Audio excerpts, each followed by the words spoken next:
Welcome to a new edition of the Neon Jazz interview series with New York City jazz trumpeter Dave Scott, with very deep Kansas City roots, and longtime Kansas City bassist Tim Brewer on the December 2021 Kansas City gigs.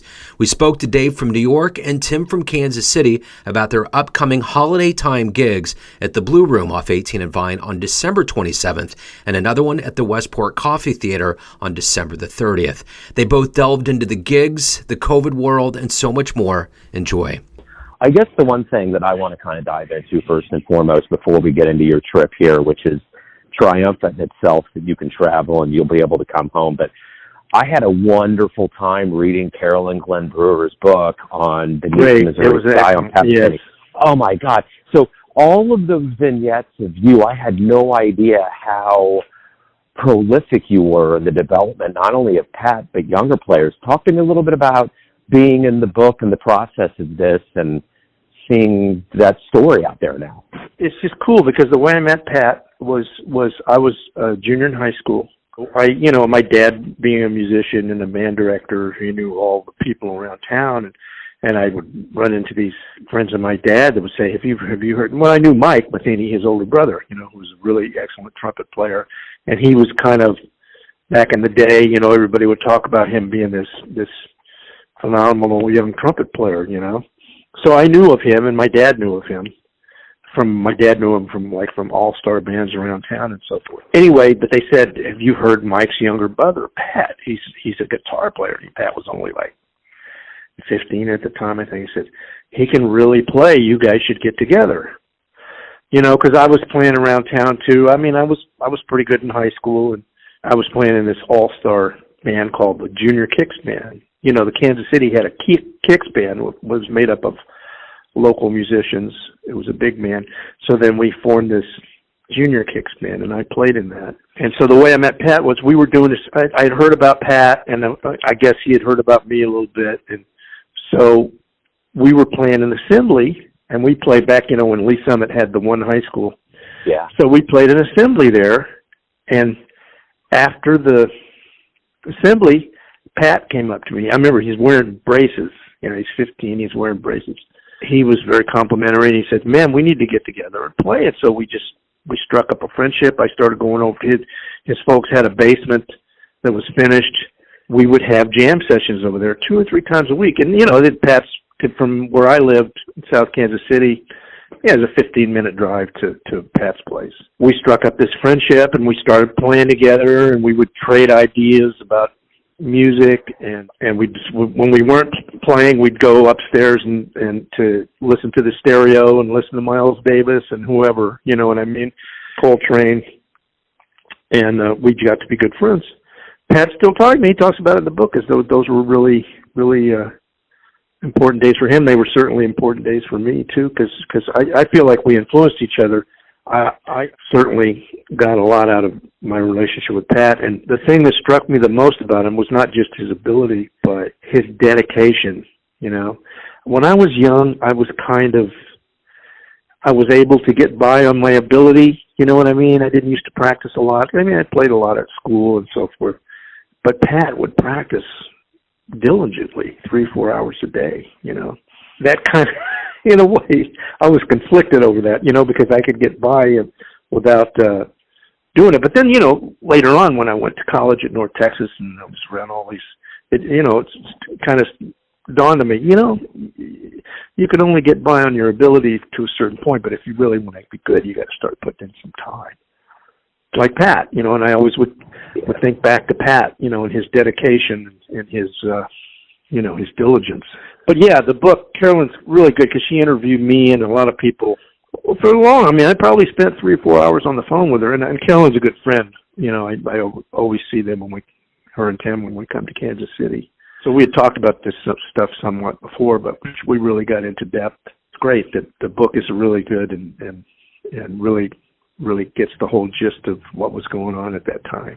Do you still talk and play with Pat and that kind of thing? Well, I haven't played with him in a long time, but occasionally we're in touch. One time, this has been quite a few years ago, 15 years ago. So I was playing a gig with my band at a club down in the East Village, we're taking a break, and this guy walks. People come up to talk to you, after your set sometimes, and so this guy walks up to me, and he's wearing a stocking cap. I remember it was in the winter, because Pat has that hair, So anyway, he's wearing a stocking cap. So and he walks up, and as he gets up to me, I see it's Pat. And I said, "What are you doing here, man?" He said, "I saw your band's playing. I came down to hear you, And it was cool because the band I was playing with were some really, really great musicians. And then my folks happened to be in town, and we're at the gig. And we ended up hanging out for a while because he knew my folks. And so that was kind of cool. But then just recently, after the book, I sent him an email. I just told him, I said, "Man, it really brought back some really good memories, and it was great. The book was great. And I mentioned a couple of things in there." And then he took the time to write me this really long email in response. He was talking about how much those days meant to him and all the musicians that he knew around Kansas City. He still says, "I still remember that time. I heard you play with the Lee Summit at the Lee Summit Assembly with the Junior Kicks Band," and he said it blew my mind. I said I'd never heard anybody my age play like that, and he said that. So just things like that were really cool. That he remembered, and he says still to this day he remembers those, and they were important to him. So that's pretty cool. Yeah, totally. Well, and speaking of Kansas City, you're coming back. You got a gig at the Blue Room on December 27th, and then you got one at the Westport Coffeehouse on December 30th. And I think the big thing about this is you usually do have a pilgrimage back home during the holidays. This year has to be extra special. We hadn't been back to Kansas City, since pre-pandemic. Although, unfortunately, Janie had to come back because her sister was ill for a while. But we really hadn't been able to travel, so we came back for the first time in July and for a few days. And then now we're going to come back for the holidays.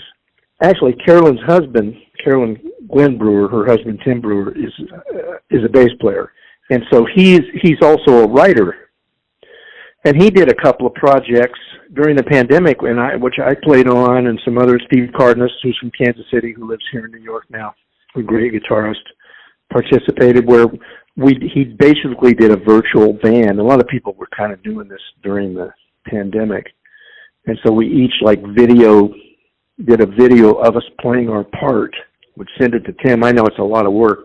And so he actually, put the whole thing together and made it into a video, right, of this tune he had written and arranged for big band, right?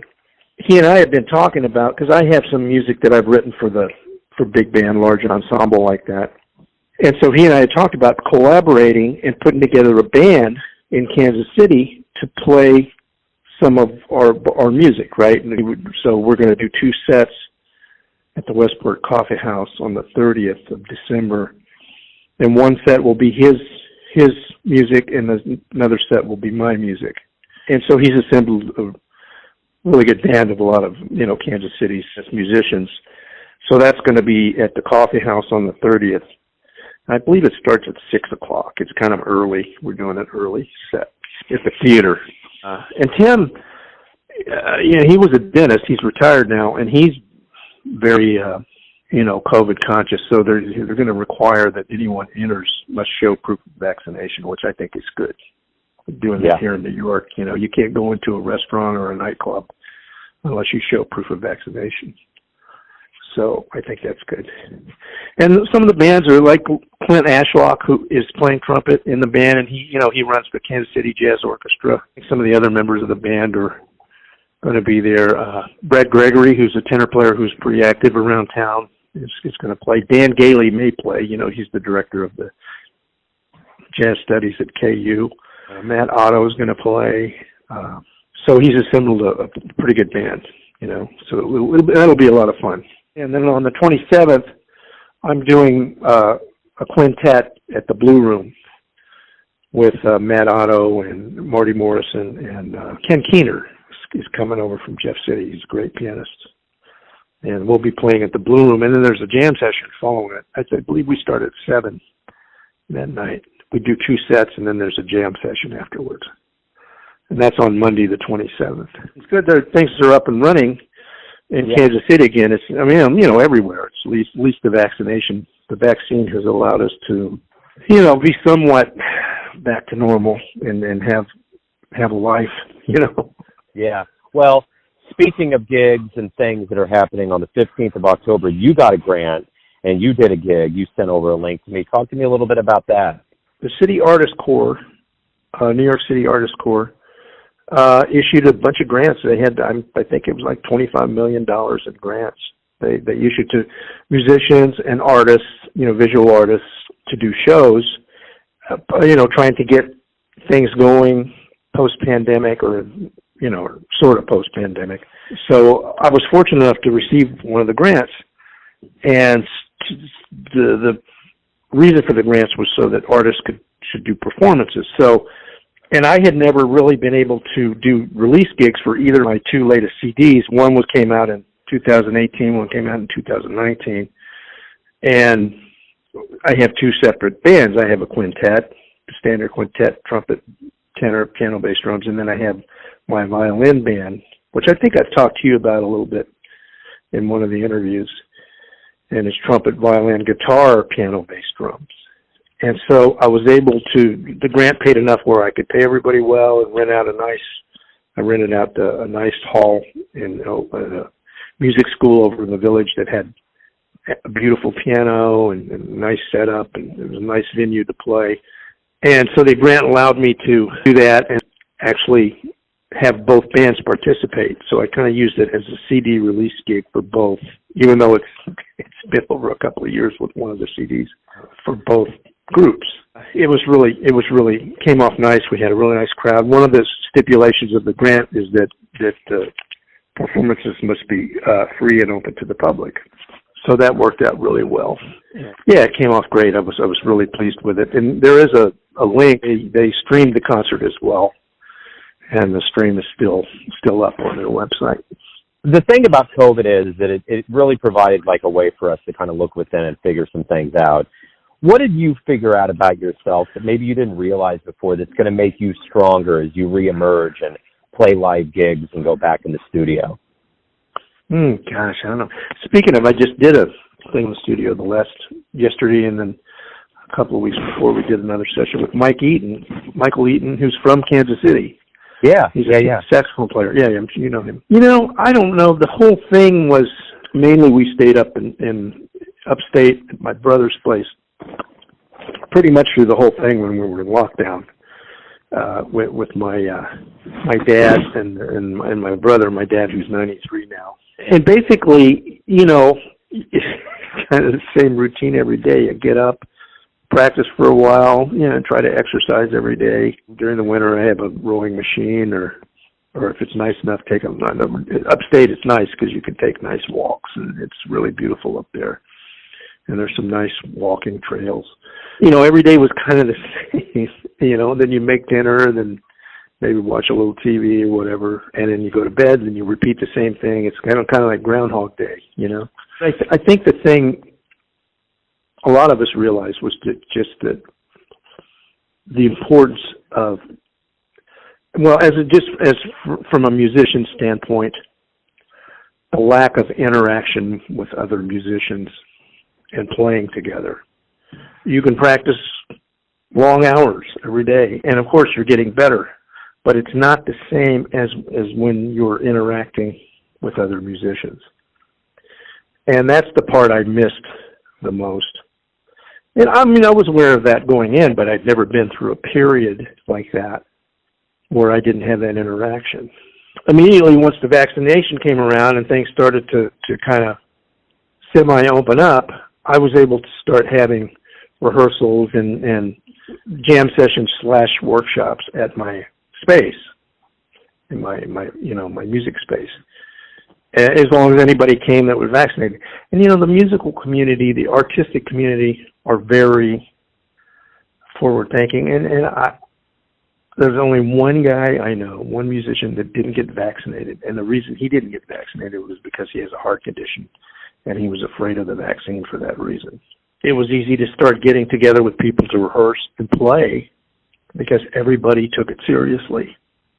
and had a good mindset about it and were conscientious. Some of the guys still even wore masks when we were playing. You know, as a horn player, you have to take your mask off when you play. But I knew that everybody coming over was vaccinated and it also had taken precautions like wearing masks on the subway or wearing masks wherever they go. That was probably the biggest thing, is that I just realized how important that is for me personally, and I think I can speak for a lot of other musicians who would say the same thing. Anyway, I guess you learn you can survive in kind of an isolation like that, but it's not the best thing. Well, Dave, man, I'm looking forward to seeing your shows when you get here to town. Have a great trip, and it's great to hear you cats are back at it. I did so many of these interviews, lots of them, more than I ever did before. Oh, yeah. Yeah, that makes sense. And it just was like a stone wall for everybody. All the shows were canceled. Everything was shut down, and we talked about it, which was all the musicians were so overwhelmingly positive. But now, right now is a time of absolute jubilation because I'm talking to everybody about going back out. It's like things are picking back up. I'm personally seeing shows here in town. So it's like the revival is here, and it feels so good. Yeah, no, it's great. It's great. And, you know, I usually try to be optimistic anyway that you know, eventually hopefully they'll come up with a drug or something that at least if you do get COVID and you're not vaccinated, they can keep it from being life-threatening, you know, where we can kind of get completely back to normal and develop herd immunity and things like that. So let's hope so. I look forward to seeing you here. Thank you for reaching out and taking a minute out. And no problem. Yeah. I always enjoy our interviews, Joe.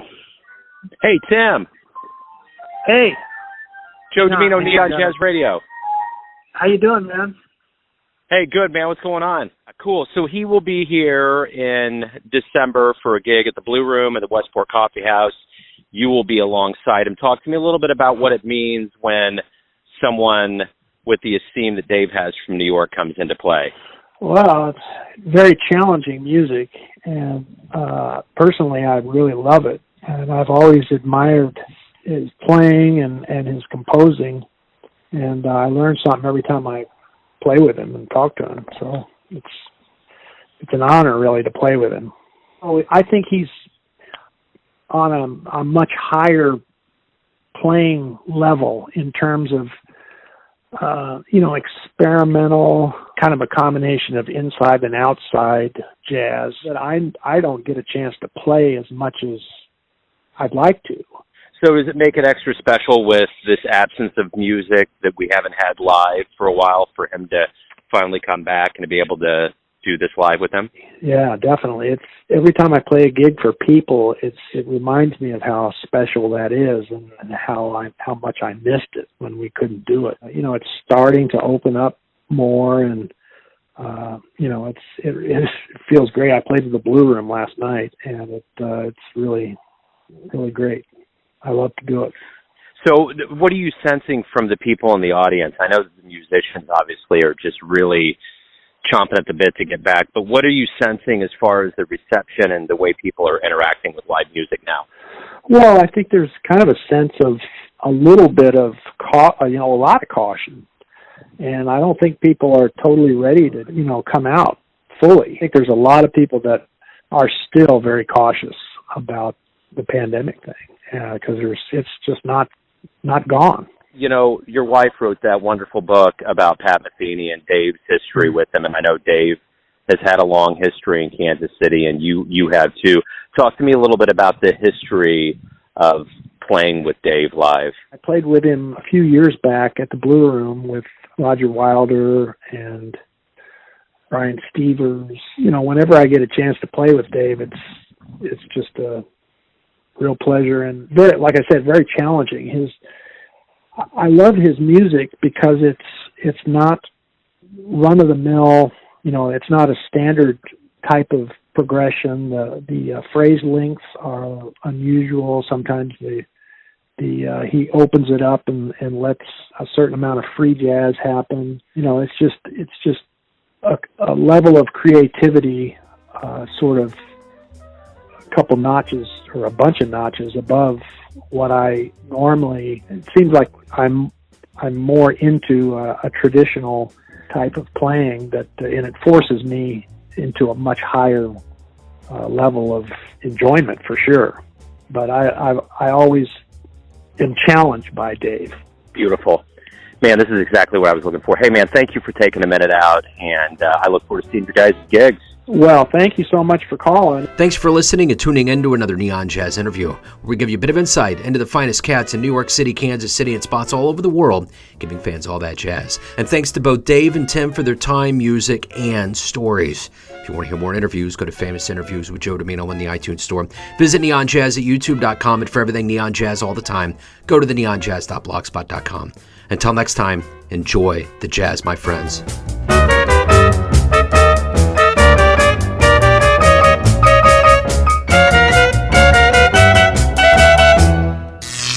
Neon Jazz.